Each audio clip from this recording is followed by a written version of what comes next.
안녕하세요. 해광천년입니다. 자, 봄이 되니까 생기가 파릇파릇 돌고 있죠. 기는 곧 활동하는 힘입니다. 활동하는 에너지예요. 그리고 기는 만물이 생성하는 데 있어서 근원이 되는 가장 원초적인 힘이다. 그런데 우리는 기를 음식을 통해서 받아들이죠. 자, 기를 봅시다. 자, 기를 보면 이 속에 쌀미자가 들어있죠. 즉 음식을 통해서 기를 보충을 한다. 그래서 이거를 곡기라고 하죠. 곡기. 그런데 우리 주변에는 엄청난 기가 떠들고 있죠. 즉 공기입니다. 공기. 우리는 공기 없이는 한순간도 살 수가 없다. 그런데 그 기에는 좋은 기와 나쁜 기가 있습니다. 좋은 기를 생기라고 하고 나쁜 기를 살기라고 크게 구분을 하죠. 생기와, 즉 생기와 살기 이렇게 구분합니다. 생기는 살아있는 기, 살기는 독살스러운 기. 우리가 필요로 하는 것은 당연히 생기가 되겠죠. 그래서 살기를 제어하고 방어하고 소멸시키는 그 방법을 아는 것이 우리가 생활해 가는데 상당히 유익하겠죠. 그래서 우리가 생활하고 있는 이 공간에서의 기가 원활하게 잘 흐를 수 있도록 가구 배치를 해준다든지 인테리어를 해준다든지 이런 것이 상당히 중요합니다. 그런데 기는 공간에 따라서 그 흐름도 바뀐다. 또한 시간에 따라서도 변한다. 그래서 우리가 왜 천간, 지지를 보면 천간은 시간의 변화를 뜻하는 부호이고 지지는 우리가 이 지구상의 공간에서 활동하는 그 기운의 변화를 나타내 주는 거죠.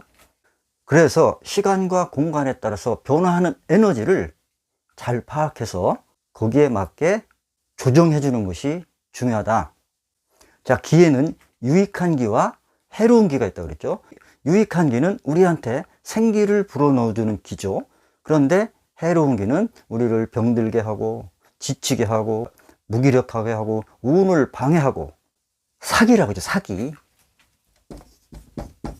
자, 이런 사악한 기운이다. 그래서 독살스럽다 이런 표현을 써요.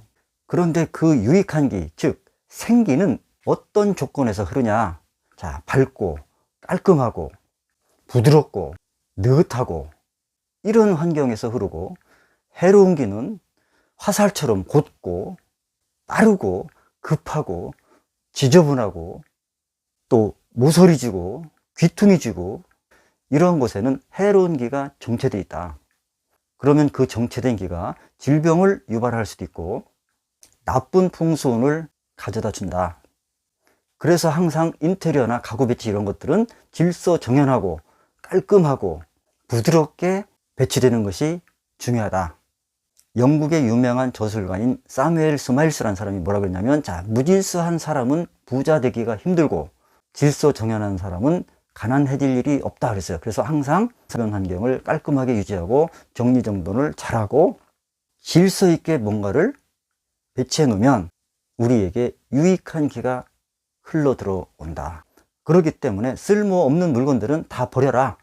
입지 않는 옷, 신지 않는 신발, 또 몇 년간 쓰지 않는 필요 없는 물건들 과감하게 버려라. 못 버리는 이유는 거기에 집착한다는 뜻이다. 뭔가에 집착하면은 좋은 기운을 불러들일 공간이 없어진다. 집착이라는 것은 곧 내가 가난해지는 길일 수도 있다. 그러니까 마음을 여유롭게 비워라 이런 얘기입니다. 자, 우리가 요새 스마트폰 많이 쓰죠. 스마트폰 폴더에 있는 쓸모없는 어플들 다 지워라. 그리고 카테고리에 맞게 정리정돈을 잘해라. 뭐를 찾아야 되는데 어디 들었는지도 몰라. 그리고 컴퓨터에 들어있는 이메일, 필요 없는 계정 다 지우고, 필요 없는 폴더 깨끗하게 지우고, 심지어는 지갑, 가방 이런 것들 속에서도 필요 없는 것들은 과감하게 버려라.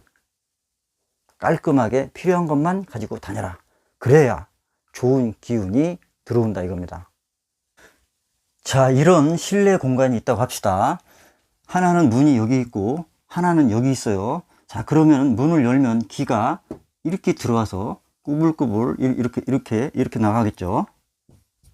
자, 이렇게 기는 구불구불 돌아서 나가는 게 좋다. 자, 구불구불 돈다는 얘기는 천천히 간다, 여유 있게 간다, 이런 얘기예요. 그래서 기는 들어오자마자 곧바로 빠져나가는 것은 안 좋다. 예를 들어서 문이 여기 있는데 또 문이 여기 있다고 합시다. 기가 들어와서 이렇게 곧바로 나가겠죠. 이렇게 들어오자마자 화살처럼 쏜살같이 나가는 기, 이것은 안 좋다. 그리고 이렇게 구석진데 요런 데가 지저분하면 나쁜 기가 거기에 정체돼요. 그러니까 항상 구석이라고 해서 지저분하게 해두면 안 된다. 그리고 조명을 켜서 밝게 해줘야 된다. 이것이 풍수의 핵심이고요. 자, 할 수 없이 배치상 문이 앞뒤로 이렇게 마주보게 돼 있다. 그럴 때는 여기다가 뭐를 막아줘라. 즉 병풍 같은 걸로 막아주는 게 좋다. 아니면 화분 같은 거라도 놔줘라. 기가 한번 멈췄다 갈 수 있게, 즉 돌아서 갈 수 있게 배치를 해줘야 된다. 자, 그런데 병풍을 놓을 때는 이렇게 각지게 놓으면 안 됩니다. 이렇게 쫙 펴서 놔야 돼요. 자, 이렇게 각지게 놓으면 이 모서리 충살을 받아요. 요거를 충살이라고 그러죠. 이것은 일종의 독화살이다. 그리고 현관문을 딱 열었는데, 자, 2층으로 올라가는 계단이 곧바로 보인다. 아니면 문 열자마자 정면에 커다란 기둥이 떡 서 있다. 이거 안 좋습니다. 그리고 올라가는 계단이 이렇게 나선형으로 돼 있다. 자, 우리가 와인병 딸 때 콜쿰하게 돌려서 이렇게 뽑죠. 그런 것처럼 올라가는 계단이 이렇게 나선형으로 돼 있다. 그러면 그거는 재물이 흘러나간다, 이런 뜻이 됩니다. 어쩔 수 없이 집안의 구조가 기둥이나 계단이나 아니면 문 밖에 있는 도로가 집중하는 그런 구조에 있다. 그러면 비보책을 써야 되겠죠. 자, 이럴 때는 8개로 된 거울을 달아주면 좋습니다. 자, 8개가 그려져 있다 해서 8개 경여예요. 이 거울은 오목거울이나 볼록거울 아무거나 상관없습니다. 이런 것을 문 밖에, 문 안이 아니고 문 밖에 걸어두면 좋다. 그러면 들어오는 살기를 방어해 줍니다. 그리고 출입문에 이렇게 발을 설치해도 좋아요. 그리고 또 금속으로 된 종 있죠. 이렇게 딸랑딸랑하는 종, 여기 쭉 이렇게 금속 막대기가 달려 있으면 더 좋아요. 이러한 종을 대문에 붙여 놓으면 좋습니다. 이렇게 우리가 생활하는 공간은 항상 좋은 기가 흐를 수 있게 깔끔하고 깨끗하고 질서정연하게 유지해 주는 것이 좋다. 그러면 우리가 소망하는 바를 훨씬 더 잘 이룰 수 있다. 그래서 풍수적인 배치와 인테리어가 중요하다. 기의 흐름을 읽고 그거에 맞게 조정해 주는 것이 필요하다. 오늘은 실내 공간에서의 풍수의 중요성에 대해서 말씀드렸습니다. 감사합니다.